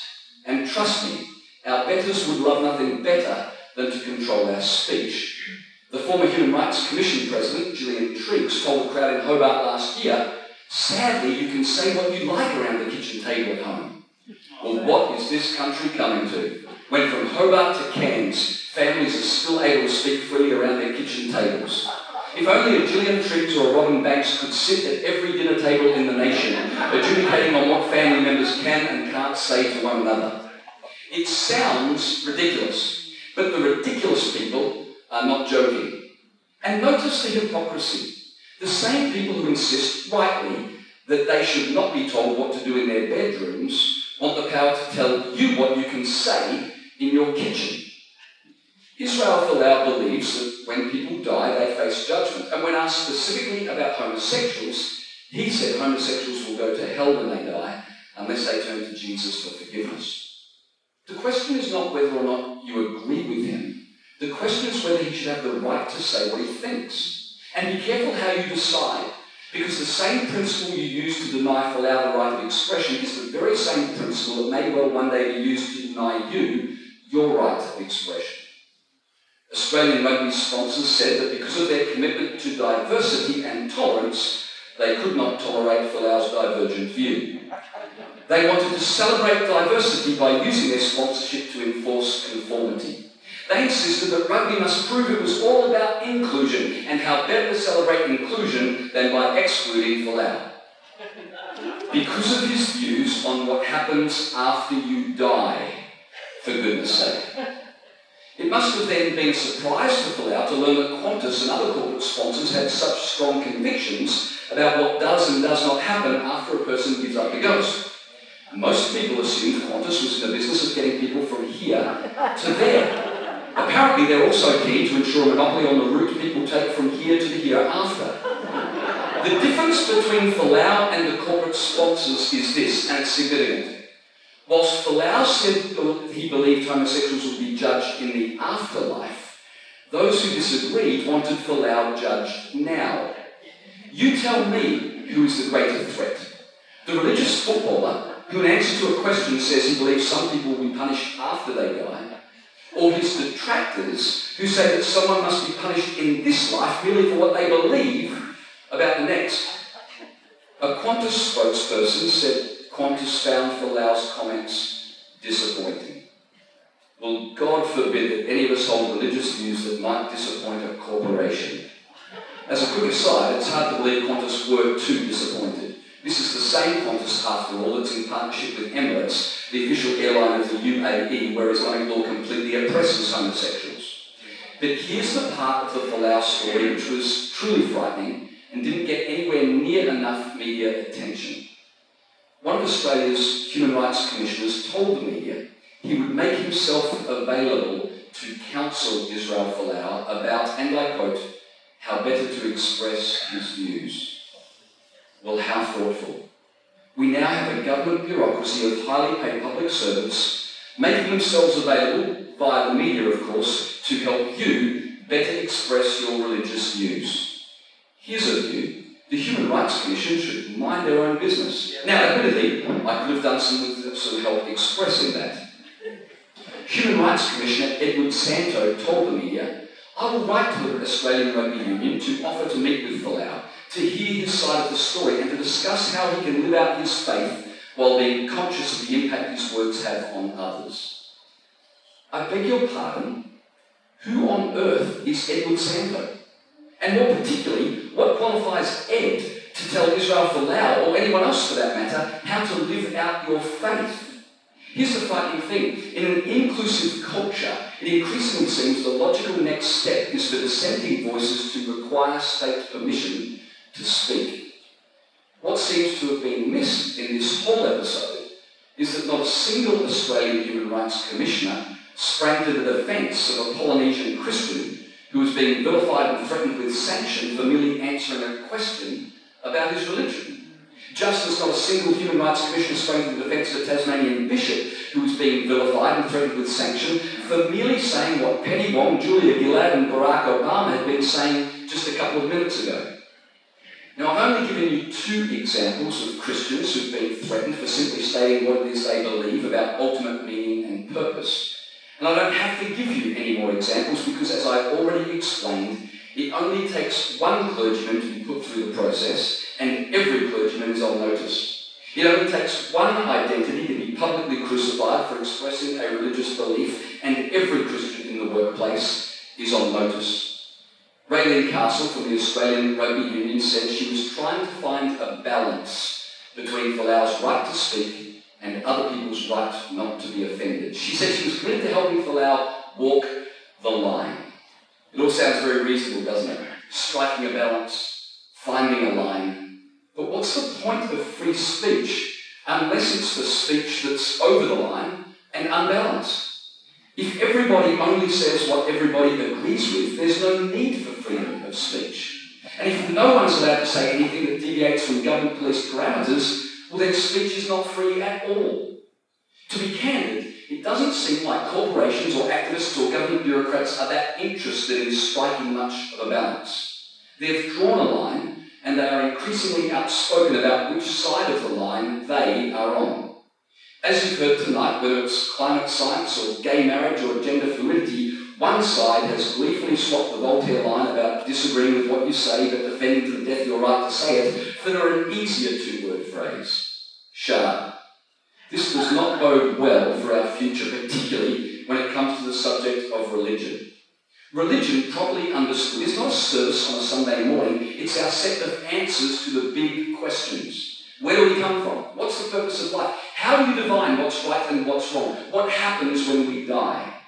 If we're not free to honestly discuss those issues without fear of being dragged before a government tribunal or pushed out of our place of employment, we are left with something far worse than a few people with hurt feelings. We're left with an eerie silence. We're left with a world in which everything is being settled. The science is settled, history is settled, truth is relative, religion is neutered. There's nothing left to discuss. And so there's nothing left to learn, and so there's nowhere left to go. Speaking of religion, there is a region in the world today where big issues are not allowed to be discussed, and where no dissent is allowed. For the past 1,000 years, the Muslim world has argued that there is nothing left to argue about. They've insisted as forcefully as any climate activist that all matters are settled. It's instructive to learn that the United Nations Human Development Programme 2002 report noted that more books are translated in Spain in a single year than have been translated into Arabic in the past 1,000 years. Here's the point. Free speech and a dynamic, growing, advancing culture are intimately linked. A culture that is too weak or too feeble to bear a dissenting word on race or religion or gender fluidity or reach science is a society that will cease to innovate and then stagnate and then decline and fast. A safe space is where a culture goes to die. I would urge you, let's continue to prefer unsafe speech, wherever it comes from, with all its inherent risks. Prefer that to the eerie silence of a state-approved narrative.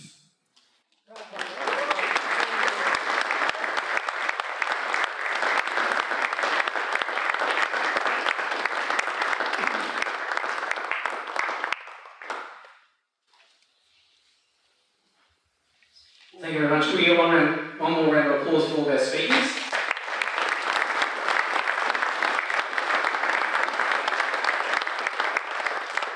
I'd like to invite the speakers up to the fine chairs here, because we're going to start our question and answer segment.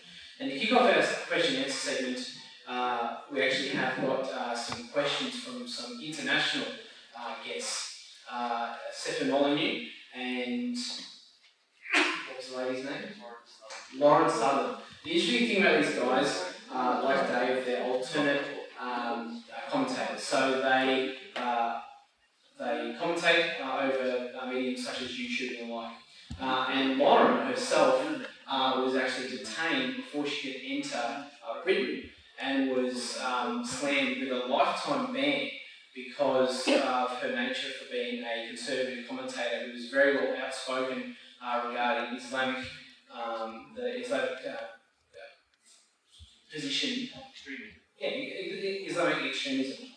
And is not allowed to enter in her lifetime into England. So we'll go on with these right now.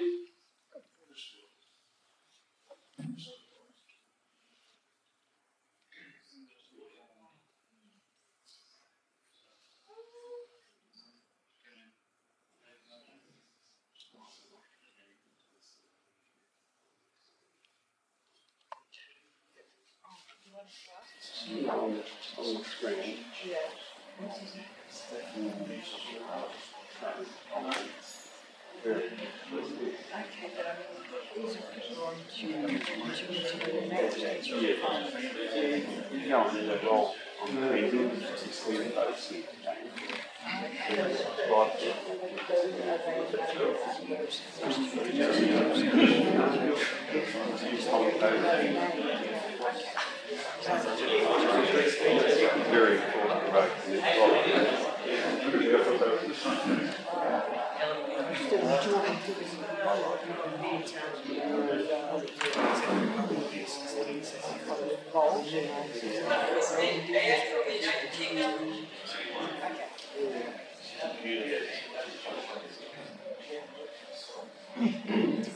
Hey guys, good to be here. I just have one question for you all, and being someone who has been banned from the United Kingdom for my speech, that's been banned from Patreon for my speech, what kind of mechanisms can the average Australian use to fight against this overwhelming politically correct culture in the mainstream media and government?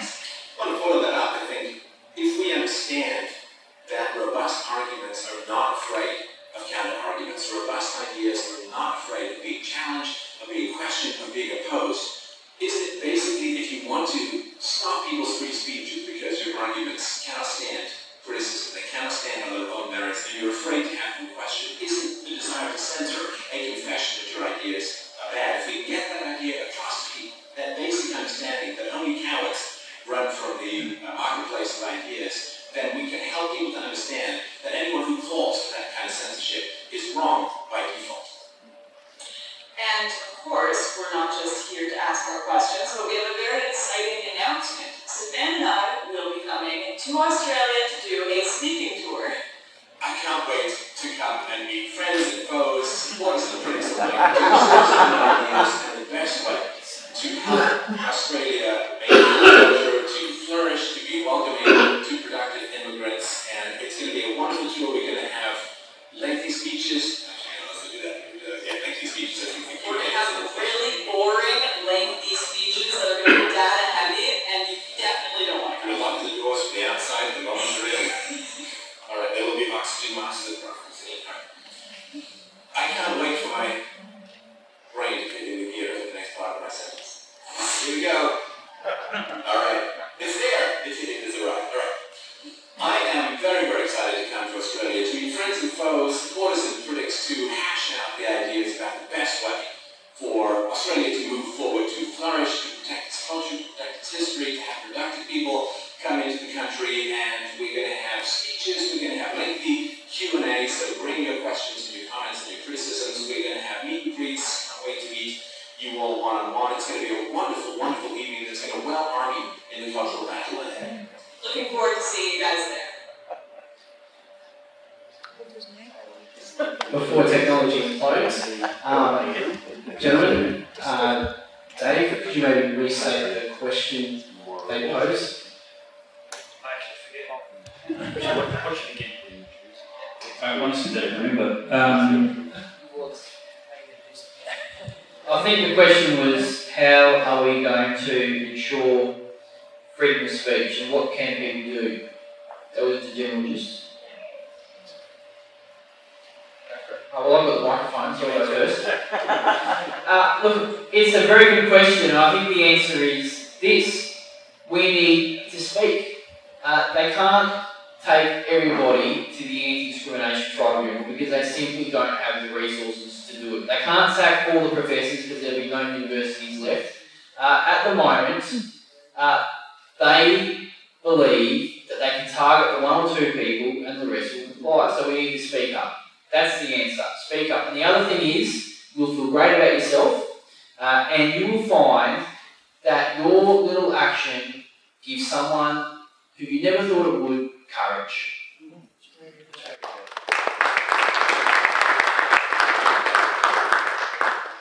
I'm going to speak outside my sort of area. I'm going to speak in the sort of area you've been involved with. It's often struck me with this 18C problem, that if you've got 1,000 people together and then you timetable them in the middle of Sydney, in Martin Square or whatever it is, and that they were all going to make a comment that would infringe 18C, and they were going to come through one after another Everybody knew it was going to happen. One at 8:30, one at 8:40, one at 8:50, one at 9 o'clock.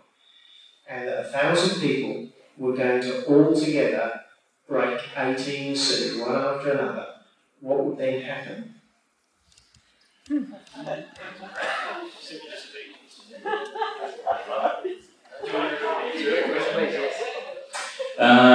Free speech. Look, I'm a fan of the alternate media industry. It's a very young, very developing market in Australia. There's lots of international celebrities. Listen to them, they're fantastic. Lauren Southern, Stefan Molyneux, Ben Shapiro, Stephen Crowder. There's huge amounts of great content to consume. Certainly supporting the domestic market. And look, supporting doesn't have to mean dollars. Dollars are great.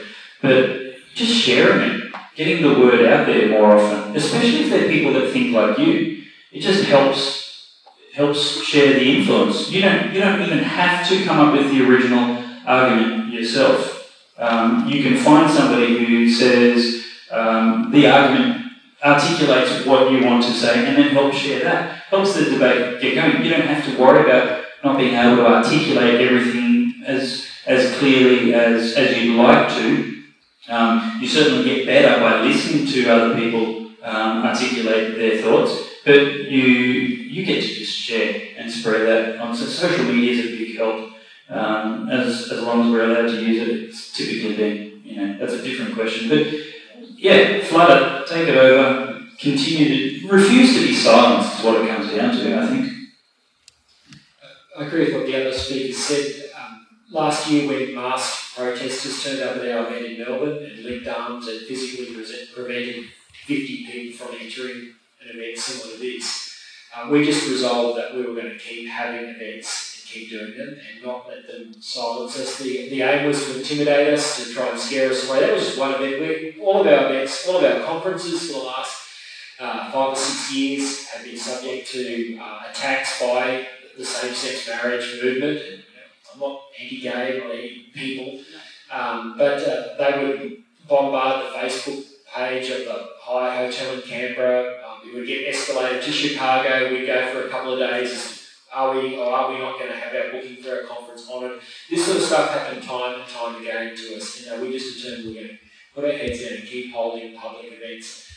For me personally, it got to the stage where last year I felt that, and this is an answer to the question, that I had to get into a political party, and I joined the Australian Conservatives because I just watched too many Liberal and national politicians, forget about Labor, they had capitulated to the rainbow political agenda.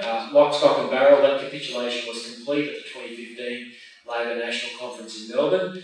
And then I've watched increasing parts of the Liberal and National parties be colonised by the rainbow political agenda, which is completely anti-free speech, anti-parents' rights, anti-common sense, anti-science about gender, and want to impose this in the ways we've heard put so eloquently tonight, particularly by James, that we have to fight this in the political realm, and that's why I've joined the political party, because the Liberals and the Nationals just are not fighting. There's some notable exceptions, but as a group unit, they have lost the will, they have lost the muscle to raise resistance against this. And that's a serious thing, because these battles have to be fought politically. There's a wonderful fable about the emperor who had no clothes. And no one said a word because no one said a word. And political correctness is empowered by silence. But as soon as a boy, and typically it takes a kid who's not being indoctrinated, although that's becoming harder because you've pretty much got to avoid all schooling, including preschool. But as soon as a kid pointed out the bleeding obvious, all of a sudden the power of political correctness was broken and everybody was saying it. So I think to break political correctness is less about going into politics, although I'm glad that you're going into politics because you're a good man. But it's more about, at a grassroots level, simply saying what you think. And it's amazing when you say what you think, someone else feels permission to say what they think. It starts with raising your children. We have regular conversations in our car on the way to school where my 13-year-old twin boys will say something and my wife will respond, "You can't say that." To which I reply, "Who says they can't say that?" And now I'm sleeping on the couch. But we are pretty committed to raising kids who are able to say what they believe, and certainly who are not hemmed in by rules that have been made by people who don't know them, know their hearts, or know their situation. So I think simply a commitment at a local level with your friends and your family to speak the truth, and not for the sake of offending, but to speak the truth in a gracious way, I think then empowers other people to speak the truth as well. My great regret with Bishop Porteous was that every church in Tasmania didn't that Sunday stand up and read out the Don't Mess With Marriage booklet, and as I think Peter said, dared the Anti-Discrimination Tribunal come and take us all. That would have demonstrated how tenuous the power of this whole thing is. It's like an elephant being tied to the stake with a piece of string. And it just takes people to point out the obvious and to be brave. And I think they would quickly find there's a lot of people waiting for you to do that who would quickly follow suit.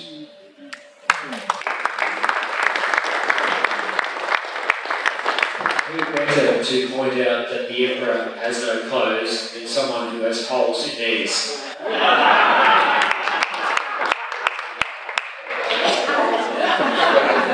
Enough about children. Okay, so here are the rules of the game, ladies and gentlemen. We're going to take questions from the floor. Q&A, question and answer. Oh, no. No, just meaningful. We have to Pack up. in about 10 minutes. You said. So we can have a couple of quick ones, but they're going to have to be lightning quick responses. Yeah, please. Does anyone have a pressing question that they've really been wanting to ask? We've still got a couple of Well, one basic one. If we can all understand the truth and we understand, the ramifications of political correctness, why is it the politicians can't? And they keep going down the same line, different to us. What drives them to take the leftist line, or whatever you want to call it, in the end? It's a global thing too. Why is this such a popular thing to follow this non-truth?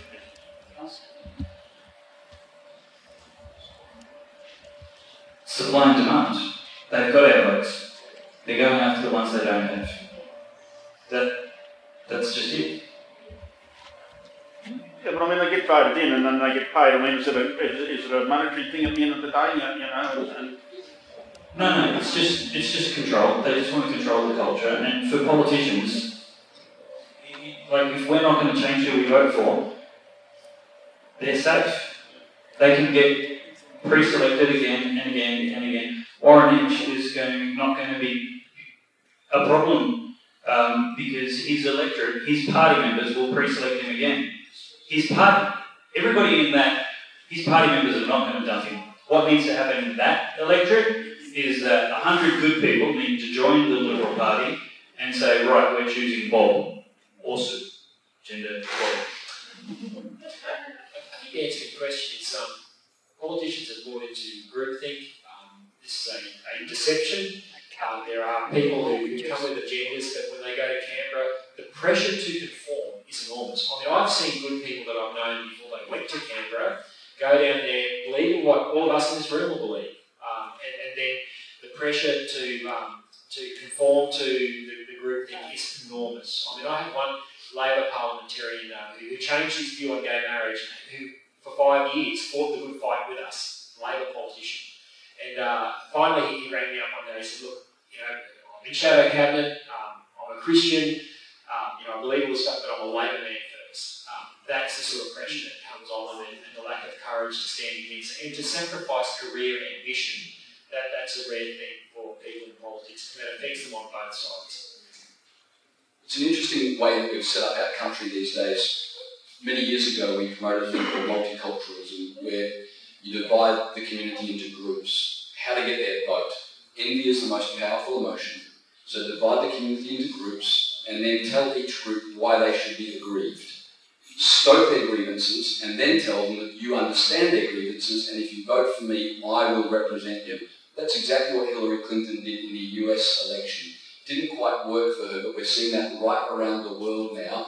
Tribalism, identity politics, where we divide you all into groups, we stoke your grievances, we promise if you vote for us, we understand, we will represent you, now I've got your vote. I agree with what's being said. It's not about naivety or ignorance, it's really about power, and it works. Every group has a grievance, every group's demanding their rights, and politicians are riding that horse all the way to the ballot box. Just while you've got the mic, James, we have a question directed to you. It's about gender. Did anybody see in the paper where they're taking female and male off of the licences, birth certificates, what have you? Did anybody here do anything about it? I did. I sent a letter off to every politician in the state, said to them, I refuse to become an it or another. I am a female and I really find it erroneous that they would take that away from me. I'm a person, I'm a female, and you don't take my gender away from you for the sake of 1.5% of the world population. I got 2 answers back, and the rest I just got the generic, we got your email. And I think we've got to start getting the politicians. What do you believe that we should be doing with the politicians? Sending letters, making them pay for what they're doing? It's a great question. My 13-year-old son told me the other day, he goes to our school, Calvary Christian College. I said, Dad, I could sue our school. I said, for what? He said, we had to line up boys and girls. And I was in the girls' line, the teacher looked at me and said, get in the right line. He assumed my gender, and I could sue him. He's 13 years old, God help us. Lyle could speak to this better than I can, but as I understand it, we don't write enough emails or make enough phone calls because political officers do log every email, every letter, every phone call, and it does make a massive difference. If you want to abolish political correctness, you abolish agency. 18C, just so you're aware, is just one of many bad laws. It's a Commonwealth law. Every state has their own 18Cs. So you've got to get the state laws as well. Which, by the way, is one of the reasons why we were lied to during the marriage debate, because this religious freedom inquiry does not deal with the state-based laws that are most of the free speech problems, right?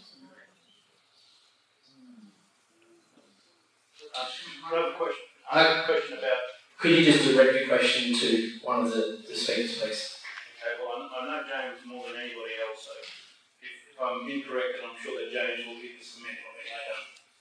Hey James, what would you suggest to somebody in my position who straddles the fence, if you like, of a typical conservative identity and also the typical progressive identity, where I'm a person that is, if you like, a hybrid of the political correctness dialogue happening in Australia and around the world for that matter, because I'm actually a white male, I'm nearly 50, I'm in my 40s, but I'm also a disabled white man. And as an amputee, and been so for 27 years, I've been able to not be influenced, I guess, by the political correctness when I first experienced my disability, but I took an individual oath to take responsibility and re-educate and take on a career and be reasonably successful. But it's really a conservative experience that I've had getting into business. But now I've experienced, that the progressive side of things as a disabled person being invited to the inside, if you like, of the machinery, the institutions that are driving this political correctness. And my question to you is, how would you use someone like me in a campaign to change political correctness in Australia? I answer it this way, and I know you and I love you dearly, so let me say this. I hope you take it the spirit it's intended. Your disability is the least interesting thing about you. Your Aboriginality is the least interesting thing about you. Your gender is the least interesting thing about you. Your sexual orientation is the least interesting thing about you. People are so much more than a particular characteristic or trait, and I think the best thing that we can do is stop majoring on incidental things and start evaluating people, as Martin Luther King once famously said, not according to the colour of their skin or their sexual preference or whatever, but according to the content of their character. I think that's the greatest thing you've got to offer any political party or any political movement. You've got some unique experiences, but to be honest, I'm more interested in you and who you are, and I think that's the greatest thing you can offer rather than a particular identity category.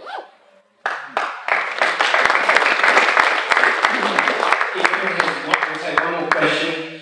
We need to be short and precise. Okay, I might be barking up the wrong tree, but I've just got a sense there's something in Townsville that's about to put us on the map, and that's those two girls in the newspaper. It's my suspicion there's a pedophile ring, and I've got a little bit of documentation. So, Corey, is it Bernard? Bernie. Yeah. What can I do? Well, I'm not from Townsville, so I'm not 100% sure what you're talking about. But look, I've had people contact me with, I guess, concerns or allegations, and the answer is always the same. If you've got concerns or allegations, you need to do something about it, and you do something about it with the appropriate agency, and that is the police. Trouble is the police are involved. You need to find a legal person who can assist, and you need to take it to someone in the police force, because that is the appropriate agency to do something about it. That's the truth. Excellent. We'll have to call time there. We've gone over the 9 o'clock threshold and we're going to have Victor soon. So I just want to, on behalf of the Young Conservatives of Queensland, thank you all for coming, spreading the good word, and thank you to all of our prestigious speakers for the first ever Free Speech Forum in North Queensland. So can we get around and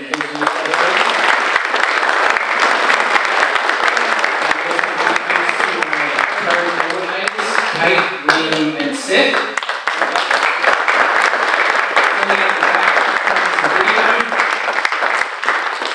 And thank you to all the young North Queenslanders for getting here before start time. Thank you guys. Okay, I'm just wrapping up the comments. So this is our first venture into speed Q&A. Hope you all enjoyed it. We might tweak that a bit next time. If you did have a pressing question for any one of our guests, we'll probably be milling around outside the building if you would like to ask that. And again, as Kate said, thank you so much for coming. Just coming puts legs to your conviction. Good on you. This is not the only one we're having. This is the first. So watch this space. We just want to go bigger and better. Plug. Peter, we support you publicly. If you can support Peter, I'm sure he would very much appreciate it. Bernie, website? BernardGaynor.com.au. Fabulous. And also public support, I'm sure, wouldn't go astray. So Bernie, Dave? DavePello.com and all the social media channels at Dave Pello. Lyle Shelton, you paid for extra advertising, didn't you? Because your plug was there the whole time. There's a conference in Brisbane on the 4th of August. You're welcome to. Corey will be there, Marina and Ryan. It's the first ever Queensland Conservatives conference, so come along if you can. I'll see you all in church, 8 a.m.